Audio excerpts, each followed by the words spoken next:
The candlelight flickered across the polished mahogany table like a dying heartbeat, casting wavering shadows that seemed to mock the carefully constructed perfection of our dining room. I watched the shadows dance across Vincent's face as he carefully avoided my gaze, pushing his sea bass around his plate with the mechanical precision of a man performing for an audience of one. My mother-in-law, Vivian Ashworth, held court at the opposite end of the table like a queen surveying her dominion, her hand draped dramatically over a crystal wine glass, her laughter cutting through the air with the precision of a blade. But it was her neck that drew my eyes like a magnet to iron. The expensive fabric wrapped around her throat was impossible to ignore, an antique silk scarf in a deep, faded sapphire blue with intricate gold stitching that caught the light like water flowing over stones. I knew that pattern. I knew that weave. I knew the exact weight of that fabric in my hands because I had held it 1,000 times over the years, running my fingers reverently along the gold threads, feeling the history embedded in every fiber. It was a 19th century heirloom. More than that, it was the last piece I had from my grandmother's collection, the final tangible connection to a woman I had adored, a woman who had taught me everything I knew about the language of textiles, the stories that fabric could tell if you knew how to listen. And it had been missing from my locked display case for exactly 3 weeks. My hands trembled as I reached for my wine, buying time, gathering the pieces of my composure that were scattering like leaves in an October wind. I could feel Vincent's discomfort rolling off him in waves.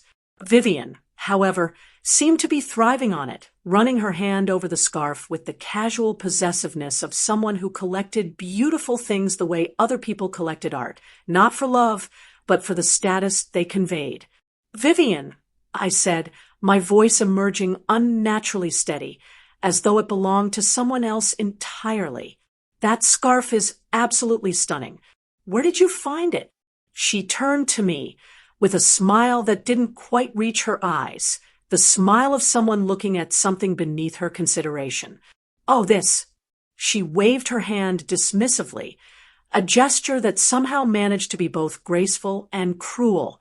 "It was a gift from Vincent, darling, such a thoughtful boy. We simply knew you didn't appreciate its true value. Celeste, it was just collecting dust with all your other junk tucked away in that dusty little room of yours. It's far too exquisite to be hidden away like some museum piece nobody understands." The words landed like stones in still water, sending ripples through my entire body. Vincent's jaw tightened. His eyes finally met mine, and in that fraction of a second, I saw the confirmation of something I had suspected but never quite allowed myself to fully believe. He had known. More than that, he had done this deliberately. My breath hitched. The casual cruelty of it struck me harder than any shouted accusation ever could. He had stolen my irreplaceable family history, not out of ignorance but as a deliberate act of theft, and given it to the woman who had spent the last 5 years enabling his infidelities, covering for his lies, and systematically undermining everything I had ever worked for. I set down my fork with deliberate care, terrified that if I didn't anchor myself to something, I might float away into the darkness that was opening beneath my feet. "Excuse me," I whispered, and I rose from the table before anyone could respond. I felt their eyes on my back as I walked toward the powder room, my legs moving on autopilot, carrying me away from the table, away from the accusation in Vivian's smile, away from the shame in Vincent's silence.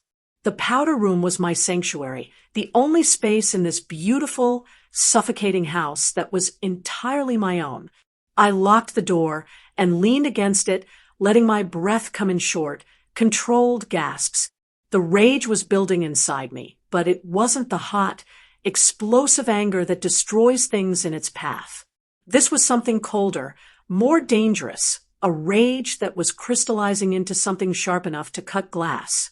My reflection stared back at me from the antique mirror above the sink, a Caucasian woman with dark auburn hair pulled back in an elegant twist, tired eyes that had learned too many hard lessons, and an expression that looked shell-shocked, as though I had been struck but hadn't yet registered the impact.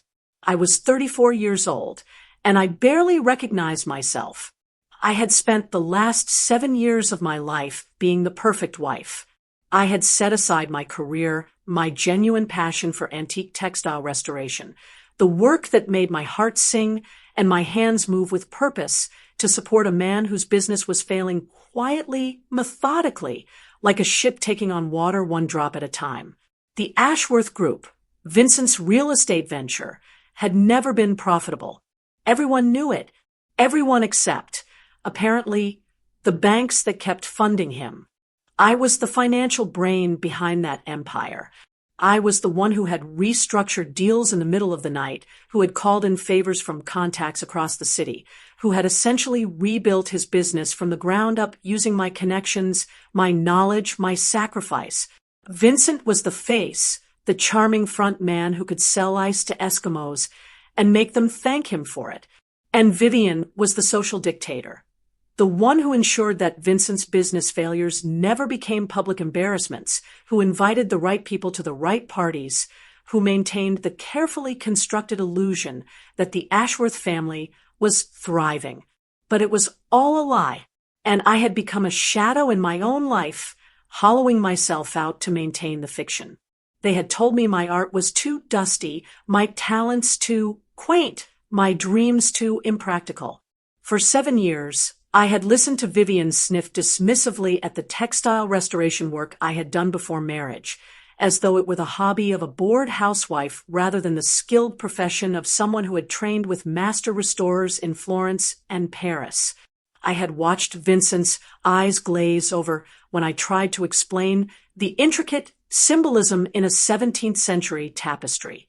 I had felt them both methodically and precisely dismantle my sense of self until I wasn't sure anymore who I was beneath the role of supportive wife. The theft of the scarf wasn't just about a beautiful object, though it was that. It was about the final violation of the one space I had kept sacred, my display case, my connection to my grandmother, my anchor to the person I had been before I became Mrs. Vincent Ashworth. It was the moment I understood, with crystalline clarity, that I could not save a marriage to a man who did not respect me. I could not build a life with someone who saw my vulnerabilities as opportunities for cruelty, and I could not allow them to win. I touched my reflection's cheek, as though I could comfort that frightened woman staring back at me. "It's going to be okay," I whispered. "We're going to fix this." The next morning, I moved through the house with the calm deliberation of someone on a predetermined path. Vincent had stayed at his office the previous night, a coward's exit that surprised no one. I made coffee, checked the weather, and then, with my heart beating steady as a drum, I walked toward my home office. It was a small, ignored space tucked into the corner of the house, the kind of room that Vincent and Vivian had never bothered to examine closely. They saw it as a dusty annex where I kept my textile samples and my outdated computer equipment. What they didn't understand was that this room was where the real work happened, where I managed the financial operations of the Ashworth Group with a level of sophistication that Vincent couldn't begin to understand. I had full, direct access to the company's financial systems. I had insisted on it years ago when I first took over the restructuring of the business. It was essential, I had argued, that someone with complete oversight could monitor cash flow and prevent fraudulent activity. Vincent had agreed because he trusted me. Vivian had agreed because she never thought to question the financial arrangements of men. She was too busy spending money to wonder where it came from. It was their first mistake. I pulled up the statements for the corporate credit card, the one that Vincent needed for his legitimate business expenses. What I found made my blood run cold in a way that even the scarf incident hadn't managed. The credit card wasn't just being used for business expenses. It was being ruthlessly exploited, systematically drained by someone with zero regard for accountability or consequence.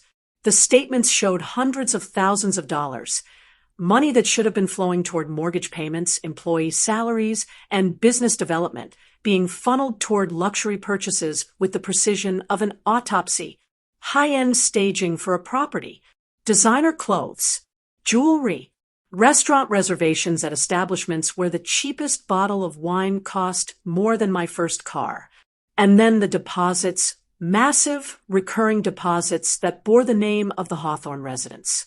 I knew about the Hawthorne residence. Everyone in our social circle knew about it. It was Vivian's crown jewel, her symbol of status, a magnificent historic brownstone situated in the most exclusive part of the city, the kind of property that appeared in architectural magazines, that was featured on the walking tours of historic homes, that represented everything Vivian had always wanted to be.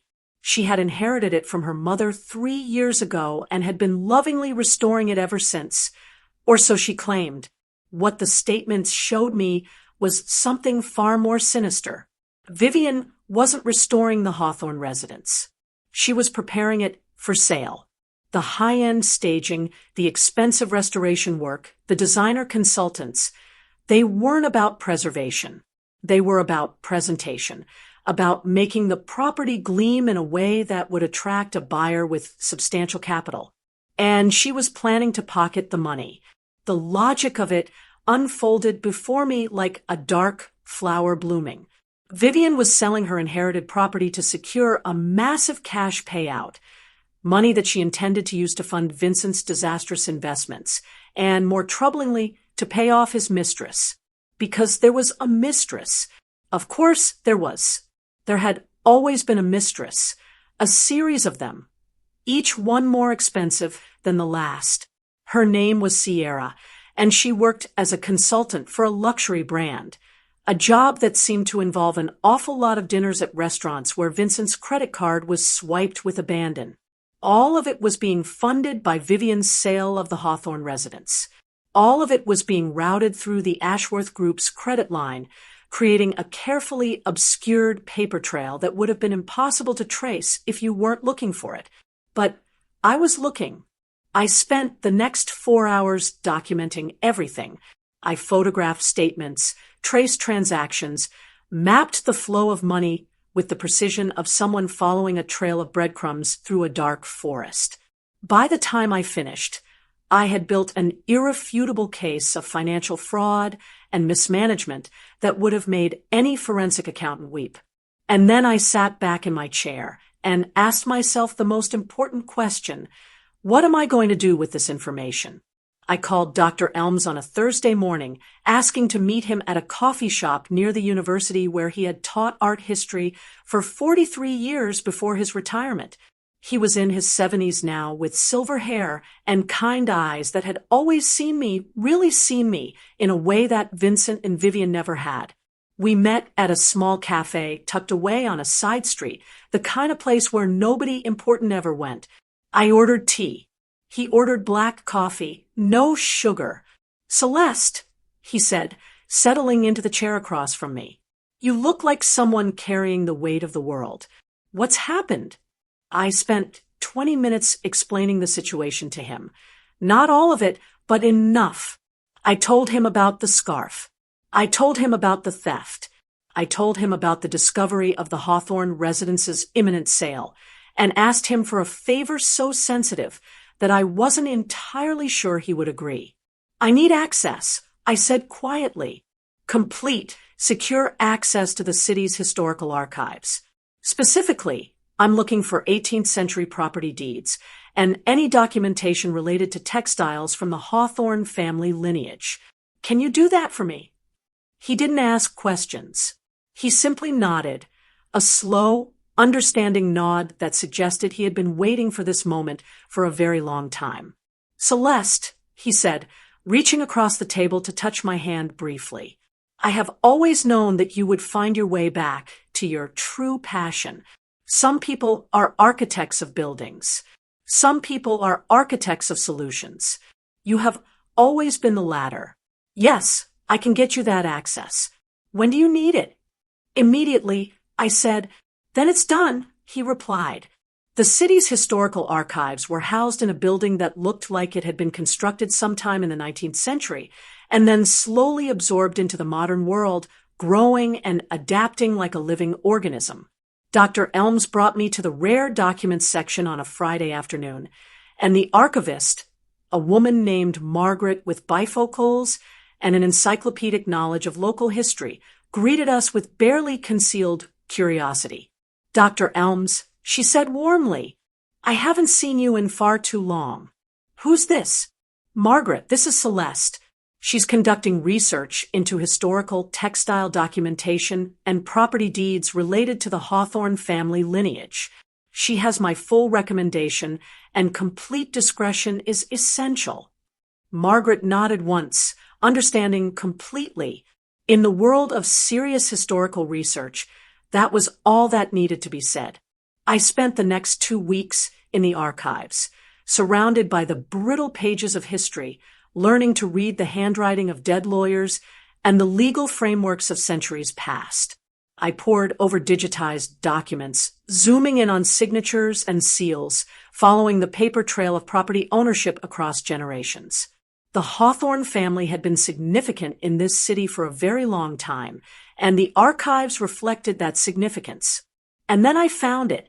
The original 1790 deed for the Hawthorne residence lay before me on the screen, written in the elaborate, difficult-to-read handwriting of the 18th century. It was a complex document filled with antiquated legal language and archaic phrasing that would have been nearly impossible to decipher without my expertise in historical documentation. The property had changed hands several times over the centuries, but the deed contained something that most people would have overlooked entirely, an almost forgotten legal clause buried deep within the labyrinthine language of the original conveyance. A curatorial covenant, established by the matriarch of the Hawthorne family, a woman named Eleanor Hawthorne, in 1790. My hands trembled as I read it. "It is hereby decreed by the matriarch Eleanor Hawthorne that this residence and all its historic contents shall be preserved as a testament to the artistry and legacy of the Hawthorne lineage. Should any heir to this property threaten its sanctity through sale or disposition outside the direct Hawthorne line, any living descendant of the matriarch who can prove the existence and historical significance of the Eleanora tapestry, a singular work of extraordinary artistic merit, shall immediately gain curatorial authority over this property. Such authority shall grant the descendant the right to veto any proposed sale, and to assume ownership of the property under the auspices of a historical preservation trust, thereby ensuring that this house and its treasures shall be protected in perpetuity."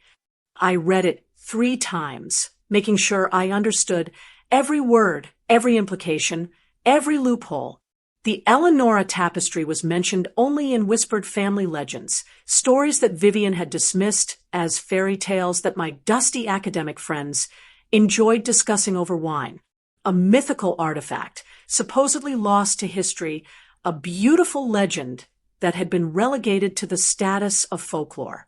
Only a trained textile expert would know what to look for in the archives. Only someone with intimate knowledge of 18th century weaving techniques, materials, and artistic traditions would be able to distinguish between rumor and reality. I realized in that moment that the very thing they had mocked me for, my expertise in textiles, my dusty education, my quaint passion for restoration, was the exact tool that could destroy them. My knowledge was not a liability. It was a weapon. And Vivian, in her infinite arrogance, had handed me the blueprint for how to use it. I walked into Mr. Vance's office on a Tuesday morning carrying a folder that contained the accumulated evidence of my investigation. The folder was perhaps 2 inches thick, filled with photographs, scanned documents, forensic accounting reports, and my own detailed notes. Mr. Vance was a discreet, powerful attorney known for handling complex property disputes and historical preservation law, the kind of lawyer that wealthy people hired when they wanted something that required both intelligence and discretion. His office reflected his success. Floor-to-ceiling bookcases, a mahogany desk that probably cost more than most people's cars, and windows that overlooked the city with the kind of commanding view that said, "I have arrived." I sat across from him and laid out everything. The stolen scarf, evidence of their complete lack of respect for my family history and my emotional well-being. The credit card statements, evidence of systematic financial fraud and mismanagement that violated every principle of legitimate business practice. The historical deed with the curatorial covenant highlighted in yellow. The photographs of the city archives. The legend of the Eleonora tapestry. The proposed sale of the Hawthorne residence. All of it. Mr. Vance listened without interrupting, his face remaining neutral, his eyes sharp as a surgeon's instruments. When I finished, he sat back in his chair and was silent for a very long time. "Celeste," he finally said, and his voice was quiet but filled with something approaching awe. "You didn't just find a loophole. You found a tactical nuclear weapon." Vivian continued her abusive campaign with the casual cruelty of someone who genuinely believed she was untouchable. 3 days after my meeting with Mr. Vance, she came to the house and found me in the kitchen, ordering the weekly groceries. "Celeste," she said, her voice dripping with disdain, "I need you to handle the RSVPs for the Founders' Ball. You know how you are with details, unlike your husband. I want you to construct the seating chart in a way that reflects my status. The A-list guests should be positioned near the head table, obviously. Everyone else can sort themselves out." The Founders' Ball was the most exclusive social event of the season, a gala that Vivian hosted every year at the Hawthorne residence, drawing the wealthiest and most influential people in the city.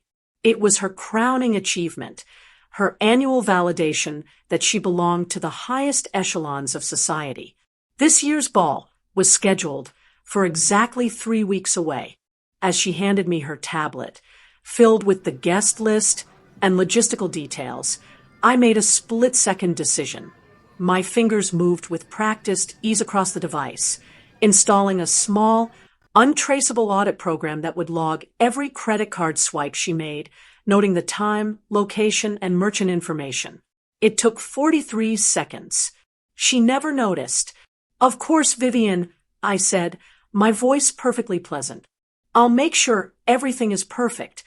She smiled, the smile of someone who had never questioned her own superiority, and left the kitchen. I stood alone with her tablet in my hands and made a silent promise to myself. I was going to document every single transaction. I was not going to miss a detail. Vincent was more evasive than ever during those 3 weeks. He started working late nights with an increasing regularity that was almost theatrical in its obviousness. His excuses were flimsy constructions that he seemed to believe because he wasn't intelligent enough to construct anything more sophisticated.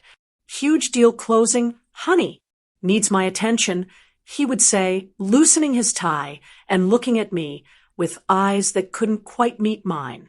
"The property development in the East Side is finally moving forward. I have to be available for calls." I knew better. I knew that he was with Sierra, spending my financial management and his mother's stolen credit line on rendezvous at high-end hotels, on jewelry that he would pretend she had stolen when the statements arrived, on meals at restaurants where the waiters knew them by sight. I realized in those 3 weeks that Vincent's weakness was not malice. Malice would have been easier to fight because it would have implied intention, strategy, and conviction. Vincent's weakness was something far more contemptible, spineless dependency. Dependency on his mother, who had bankrolled his failures his entire life. Dependency on me, who had rescued his business. And dependency on the validation he received from women who wanted him not for his character, but for the money he spent on them. He was not worth fighting for. He was only worth dissolving from my life.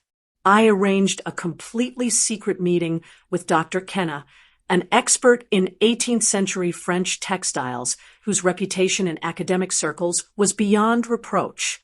I paid her from my personal jewelry design business funds. Money I had saved over years of small commissions, completely separate from the marital assets, completely untraceable. I brought her physical copies of the deed that I had photographed at the archives. I explained the legend. I showed her the covenant and asked her, in carefully neutral language, what would happen if a tapestry matching the description in the covenant actually existed. If the tapestry exists, Dr. Kenna said carefully, removing her reading glasses and looking at me directly, and if it can be authenticated as the work you describe, the property would immediately become a protected historical site. Any modern sale contracts would be invalidated. The covenant would supersede all contemporary property law. Whoever could prove the tapestry's existence and historical significance would have absolute authority over the property. She paused, studying my face. Celeste, what exactly are you asking me? I'm asking you, I said quietly, if such a tapestry were discovered, would you be willing to authenticate it? Yes, she said simply. If it exists and you bring it to me, I will stake my professional reputation on its authenticity. By the third week, I had learned the intimate geography of the Hawthorne residence in ways that Vivian never could. I had studied the historical records, mapped the property's evolution, understood its architectural bones. I had learned that the house had been built in 1782, that it had survived fires and renovations and centuries of change, and that there were certain structural features, certain hiding places that only a trained restorer would recognize. Specifically, I had learned about an old air vent in the basement, an air vent that had been sealed over during a 20th century renovation but never completely removed, an air vent that, according to the architectural records I had found in the archives, led to a false panel that had been constructed by Eleanora Hawthorne herself. On a Wednesday afternoon when Vivian was at the country club and Vincent was presumably with Sierra, I told my husband that I needed to retrieve a box of his childhood report cards for archival purposes. He was distracted, guilty, and desperate to escape the conversation. So he simply gave me the alarm code without question and told me to lock up when I left. I drove to the Hawthorne residence with my heart beating like a trapped bird in my chest. The air inside the brownstone smelled of expensive furniture polish and deep, old dust, the kind of dust that accumulates when a house is maintained but not truly lived in. I made my way to the basement, where the air was cooler and older still, carrying the weight of centuries. I found the air vent exactly where the architectural plans said it would be, using my antique restoration tools, the very tools that Vivian had mocked, that she had called museum supplies for a museum mind. I carefully, reverently opened the false panel. My hands were steady. This was what I was trained for. This was what I loved. And there it was, rolled tightly, protected by layers of archival cloth that suggested someone had cared for it lovingly, was the Eleanora tapestry. I unrolled it slowly, giving it the respect it deserved, and my breath caught in my throat. It was magnificent, absolutely magnificent. A tapestry of perhaps 8 feet by 10 feet, woven in shades of deep blue and ivory and gold, with imagery that told the story of Eleanora's own life, a woman who had lived in the 18th century and had translated her own power, her own vision, into fiber and thread. The weaving was extraordinary. The materials were exactly what Dr. Kenna had theorized. The historical significance was undeniable. I took hundreds of high-resolution, dated photographs. I documented every detail, the weave structure, the materials, the dyes, the hand-stitched signatures at the corner where Eleanora had signed her work like a painter signing a canvas. I wrote detailed notes describing the location, the condition, the artistic techniques employed. And then, with the same care I had used in opening the wall, I carefully rolled the tapestry again, returned it to its hiding place, and sealed the false panel. I now had the proof I needed. I rushed to Mr. Vance's office the next morning, before the sun had fully risen, carrying the photographs and documentation on a secure flash drive. He looked at the images for perhaps 30 seconds before he leaned back in his chair and smiled, a smile of someone who was about to execute a perfectly constructed legal maneuver. "This is it," he said. "This is everything we need." He spent the next 4 hours drafting legal documents with the precision of a master craftsman. By that afternoon, he had filed a temporary, high-security injunction on the sale of the Hawthorne residence, citing pending litigation concerning undocumented historical assets that violate a standing curatorial covenant. The injunction was sealed, meaning Vivian couldn't see the specific details. Only that the sale was now frozen, impossible to complete, legally enjoined from proceeding in any direction. Mr. Vance called me with the news. "It's done. She has no idea what hit her." The Founders' Ball was scheduled to take place in exactly 3 days. Vivian was at the peak of her arrogance. She had sent invitations to 700 of the city's most influential people. She had contracted with the most exclusive caterers, hired the most prestigious string quartet, arranged for champagne from vintage years that had appreciated in value like fine art. The contracts were massive, non-refundable, and binding. On the evening before the ball, I received a text message from her that dripped with condescension. "Celeste, I need you to confirm the wire for the champagne delivery tomorrow. And please wear something decent. Don't embarrass us." I read that message 3 times, letting it settle into my bones. Every dollar she had spent on the Founders' Ball had been drawn from the Ashworth Group's corporate credit line. Every elaborate arrangement, every expensive detail, every moment of her carefully constructed social triumph was built on money that I controlled. That evening, after Vincent had fallen into a restless sleep, I went to my home office. I logged into the bank portal using the security credentials that I had maintained since I first took over the financial restructuring of the business. And then I executed the final action. I canceled the entire corporate credit line, effective immediately, citing internal fraud and systematic asset mismanagement. I had documented everything meticulously. The bank's fraud department had no choice but to comply with my request. The cancellation went through at 11:47 p.m. All of the deposits that Vivian had made for the Founders' Ball were non-refundable. All of the outstanding vendor payments for flowers, music, last-minute champagne delivery, valet parking, security personnel were now going to bounce. The caterers would not be paid. The string quartet would not be paid. The venue's final payment of $100,000 would not clear. I sat back in my chair and waited for morning to come. The financial chaos hit Vivian like a tidal wave at approximately 6:33 a.m. when the first caterer called to inform her that her payment had bounced. Then came the florist, then the champagne distributor, then the venue manager, screaming that the $100,000 final payment had not cleared and that he was canceling the entire event in 3 hours if payment was not received in full. By 8 a.m., Vivian's phone was ringing with a constant stream of furious vendors. By 8:30 a.m., her social secretary, who had worked for her for 15 years, quit via text message. By 9 a.m., she was calling Vincent in a state of hysteria so profound that I could hear her voice from 3 rooms away. By 10 a.m., she called me, "Celeste." Her voice was not aristocratic anymore. It was fractured, desperate, the voice of someone whose carefully constructed world was collapsing in real time. "What did you do to the credit card?" "I'm ruined. Ruined. The ball is falling apart. The caterers are threatening lawsuits. The venue is canceling.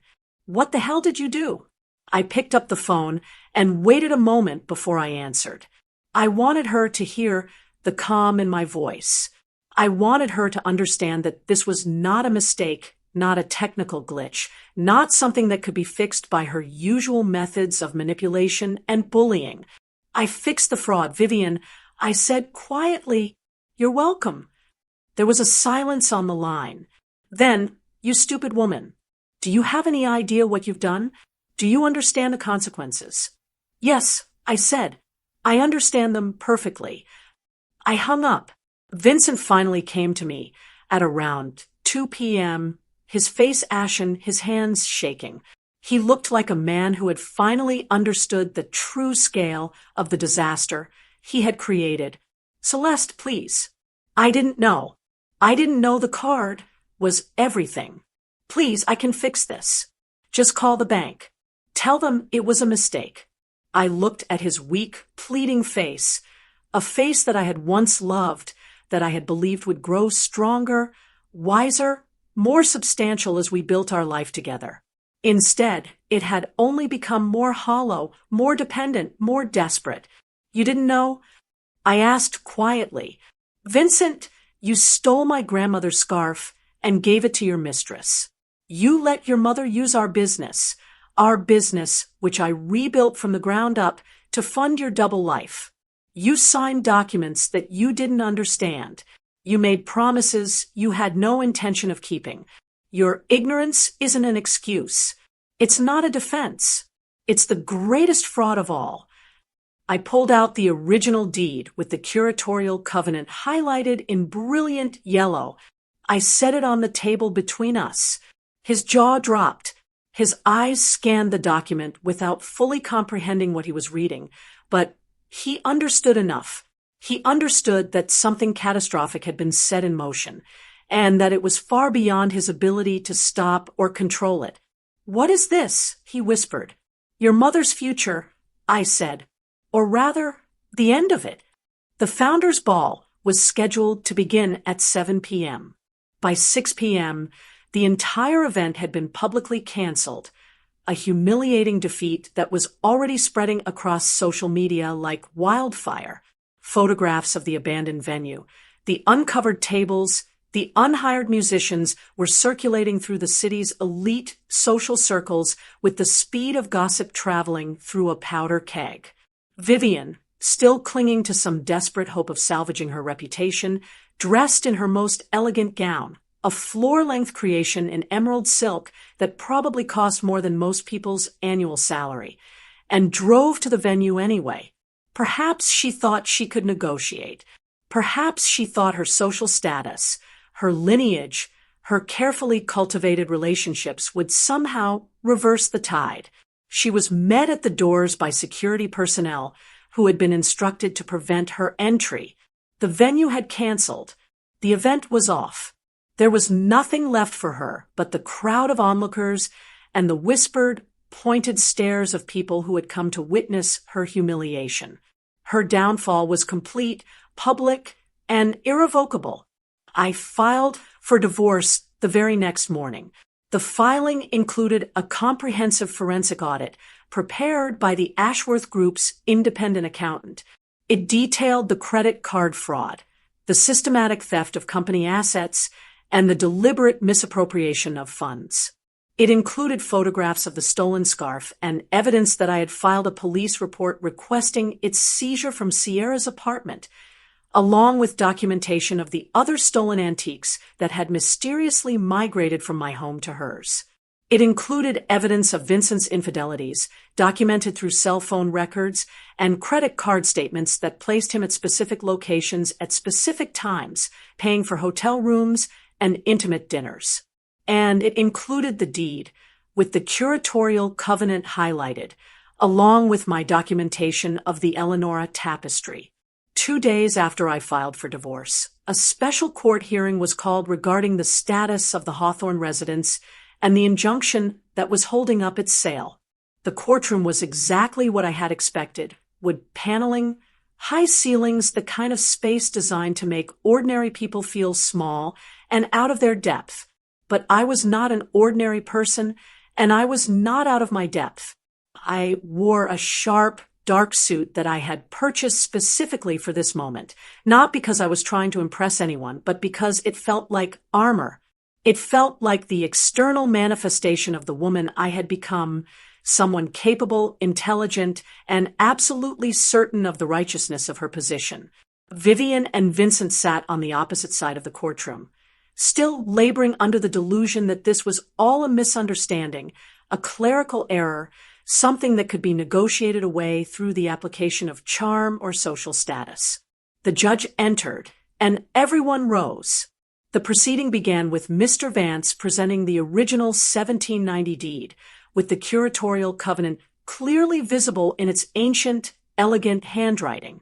He spoke with the authority of someone who had studied this document with forensic precision, explaining the legal framework, the historical context, and the absolute clarity of Eleanora Hawthorne's intentions.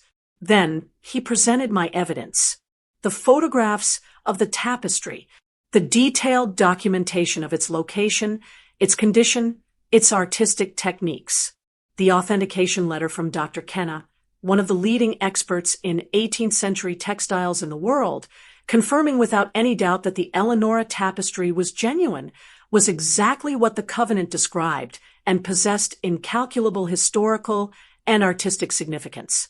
He presented the credit card statements showing that Vivian had been systematically draining the Ashworth Group's assets to fund the sale of the Hawthorne residence. He presented the evidence that she had knowingly attempted to sell a protected historical property in violation of the curatorial covenant. Vivian's attorney tried to argue that the covenant was too old, too obscure, that it couldn't possibly be binding on modern property law.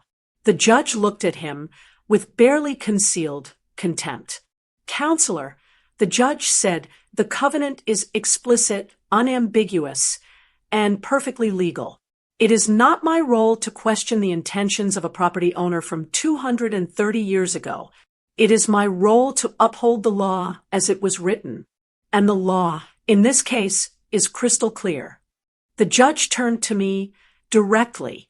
"Ms. Celeste," he said, and his voice carried the weight of judicial authority, "you have presented evidence of the existence of the Eleanora tapestry.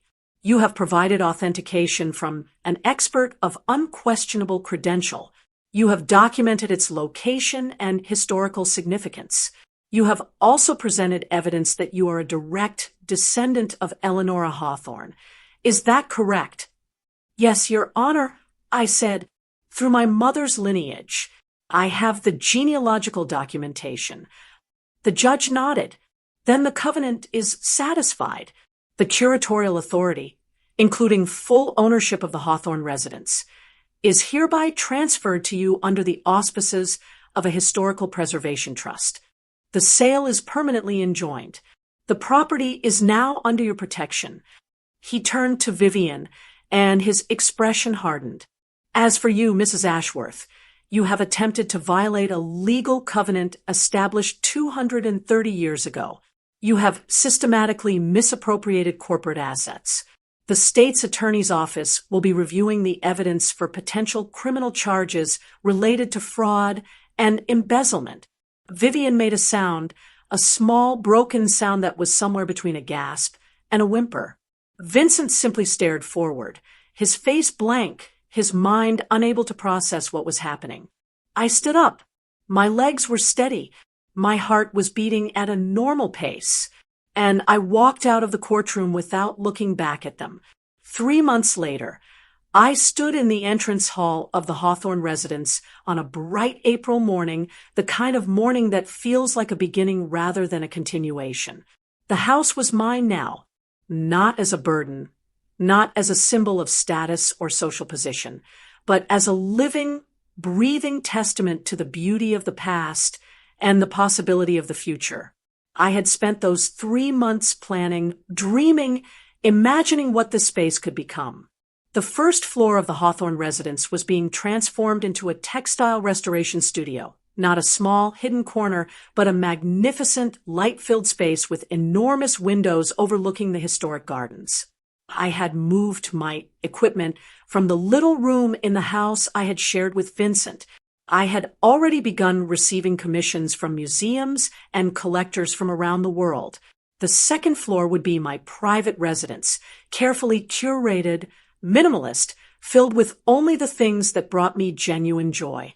My grandmother's collection would be displayed with the reverence it deserved, in climate-controlled cases, finally appreciated for what it was, proof that beauty and skill and passion endured across generations. The third floor would be a small museum and educational center, where I would teach the next generation of textile restorers, where I would share the knowledge that had once been dismissed as dusty and quaint.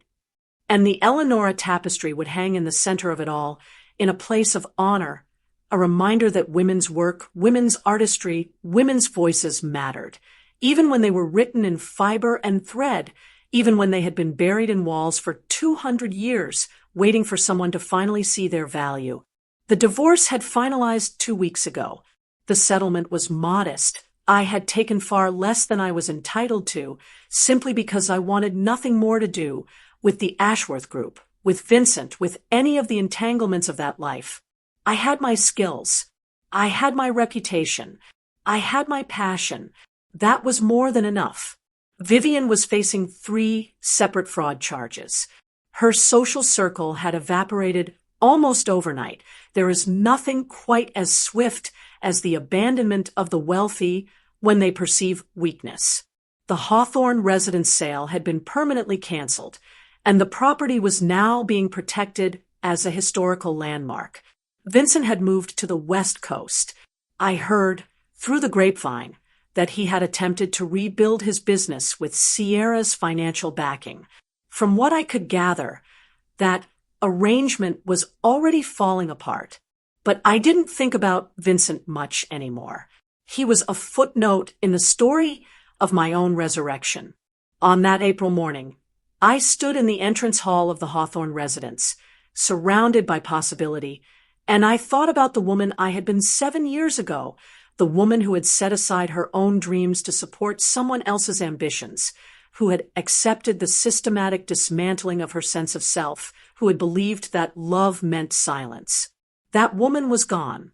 In her place stood someone stronger, someone wiser, someone who understood that the only thing required to destroy people who built their lives on deception and theft was truth, intelligence, and patience. I walked to the window and looked out at the gardens of the Hawthorne residence. There was work to be done. There was beauty to be restored, history to be protected, knowledge to be shared. There was a life to be lived, not for anyone else, but for myself. And for the first time in years, I smiled without any doubt at all. If you've made it this far, you understand. Respect is non-negotiable. They thought my historical expertise was useless, but my story proves that silence is a weapon and patience is power. Your worth isn't defined by who gets the credit. If this resonated, share it with someone who's been gaslit into invisibility. Tell them, your silence doesn't make you weak. Your survival makes you extraordinary. Subscribe for more stories about finding your worth and turning humiliation into triumph. The revolution happens when you decide to write your own ending,